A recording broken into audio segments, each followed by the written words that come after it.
Assalamualaikum warahmatullahi wabarakatuh. Selamat pagi. Hari ini saya akan memberikan materi tentang rangka batang. Sama dengan struktur yang lain, rangka batang juga ada gaya dalam di strukturnya. Hanya saja perbedaan rangka batang dengan balok itu adalah pada jenis gaya dalamnya. Jika balok, gaya dalamnya adalah momen, lintang, dan normal.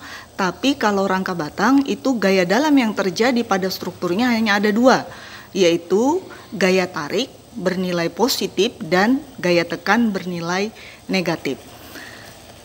Rangka batang bisa dikerjakan dengan berbagai macam metode.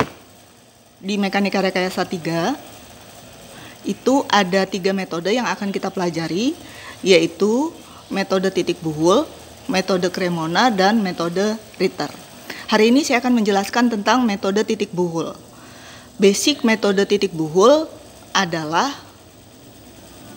vektor analitis, di mana kontrol yang akan digunakan adalah sigma fx sama dengan 0 dan sigma fy sama dengan 0.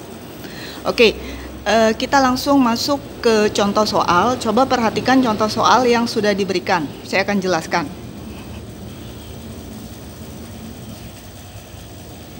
Ini adalah sebuah rangka kuda-kuda.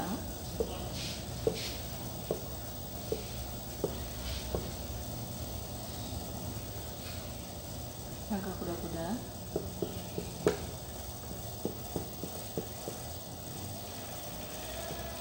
Ini beban yang bekerja.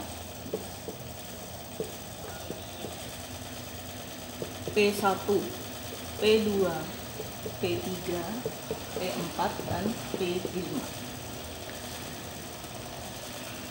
Bagian ini ini kita sebut dengan batang. Ini batang, ini batang, ini batang, ini batang, batang, batang, batang, batang, batang, ya. Sedangkan bagian pertemuan batang ini kita sebut dengan join atau titik buhul, ya. Jadi ini join atau titik buhul. Ini titik buhul, titik buhul, titik buhul, titik buhul, titik buhul, titik buhul.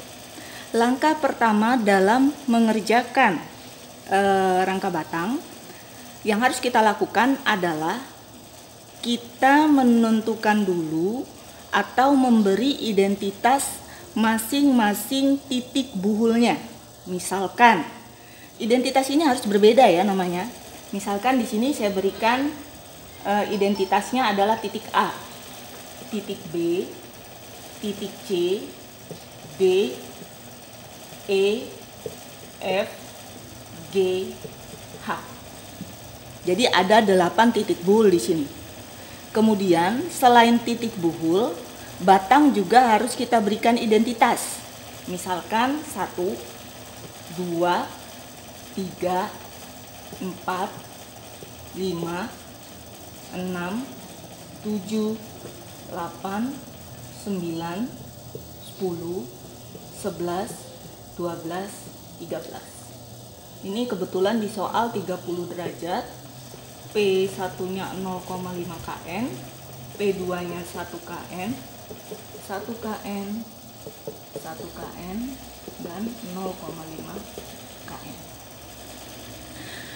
Setelah kita mengidentifikasi atau memberikan nomor identitas pada titik buhul dan batang, kemudian yang harus kita kerjakan apa? Yang harus kita kerjakan sama seperti pada saat kita menganalisa balok. Yang harus kita kerjakan adalah kita menghitung reaksi perletakan. Reaksi perletakan di titik A dan di titik B. Reaksi perletakan. Dengan kita gunakan sigma momen di titik A sama dengan 0, sigma momen di titik B sama dengan 0, sigma fx sama dengan 0, dan sigma fy sama dengan 0. Jangan lupa sebelumnya ini adalah tumpuan sendi, ada 2 reaksi yang bekerja, PAHA.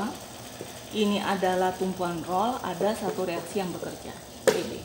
Oke, setelah ini kita akan masuk ke tahap perhitungan rangka batang. Sekali lagi, untuk reaksi perletakan perhatikan contoh yang sudah diberikan. Kalau sudah paham, bisa masuk ke video selanjutnya. Oke.